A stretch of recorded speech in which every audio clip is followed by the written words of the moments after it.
Hello everyone, welcome to my channel. আজকের ক্লাসের topic হচ্ছে মডিফায়ার্সের নিয়ম। এখানে লেখা আছে rule 1 pre modifiers of noun adjective verb, কিন্তু আজকে আমরা শুধু পড়ব প্রি মডিফায়ার্স অফ নাউন। এর জন্য আমাদের একটা নতুন বিষয়ের সাথে পরিচয় হবে, সেটা হচ্ছে ড্যাপ। ড্যাপ মানে ডি মানে হচ্ছে ডিটারমিনার্স অ্যান্ড ডেমনস্ট্রেটিভ ফর্ম, এ মানে হচ্ছে আর্টিকেল অ্যান্ড এডজেক্টিভ, পি মানে হচ্ছে প্রিপোজিশন অ্যান্ড পসেসিভ ফর্ম। এবার একটু যদি ডিটেলে আমরা জানি, ডিটারমিনার্স হচ্ছে এ, ডিটারমিনার্সের শব্দের অর্থ হচ্ছে পরিমাপক। এবার এ এন এই মানে একটি, দি মানে হচ্ছে টি, ফিউ মানে অল্প, লিটল মানে সামান্য, সাম মানে কিছু, মেনি মানে অনেক, মাছ মানে অনেকটুকু, অর্থাৎ এগুলো পরিমাপক বোঝাচ্ছে। তারপরে ডেমনস্ট্রেটিভে যদি যাই, এগুলো নির্দেশক বোঝায়, যেমন this that, this those. This that হচ্ছে কাছে দূরে বোঝায়, আবার এগুলা কিন্তু সিঙ্গুলার হয়। এগুলো কিন্তু দিস দোজ হচ্ছে এগুলো প্লুরাল বোঝায়, কিন্তু এগুলো কাছে দূরে হয়। এবার একটা এক্সাম্পল দিয়ে যদি বলি, this is my pen, that was my pen, এটা কিন্তু একটা কাছে একটা দূরে। আবার বললাম দিস আর মাই প্যান্টস, মানে এই কলমগুলো আমার, এটা কাছে বোঝাচ্ছে। আমি যদি বলি দোজ আর মাই প্যান্টস, মানে ওই কলমগুলো আমার ছিল, এর মানে এটা কিন্তু প্লুরাল বোঝাচ্ছে, বাট এটা অতীতকাল বা ফার্স্ট টেন্স বোঝাচ্ছে, মানে দূরে আছে।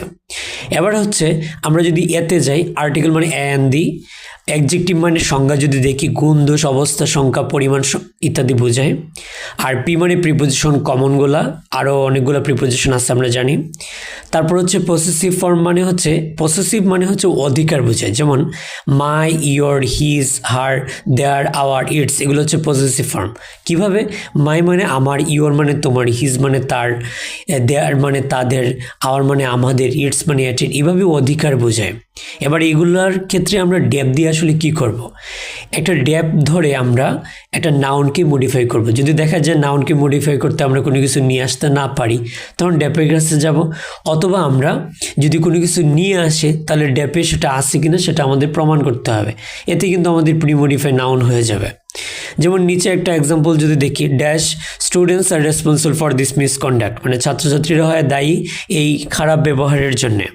তাহলে এই ক্ষেত্রে হবে ডেপ থেকে আমরা কোনো কিছু নিয়ে আসতে পারি, যেমন আমরা বলতে পারি few students, the students, some students, many, তারপর বলতে পারি দি স্টুডেন্টস, তারপরে দি বলতে পারি গুড স্টুডেন্ট, ব্যাড স্টুডেন্ট, সংখ্যা দিয়ে বলতে পারি 5 স্টুডেন্টস, তারপর অবস্থা দিয়ে বলতে পারি রিচ স্টুডেন্টস।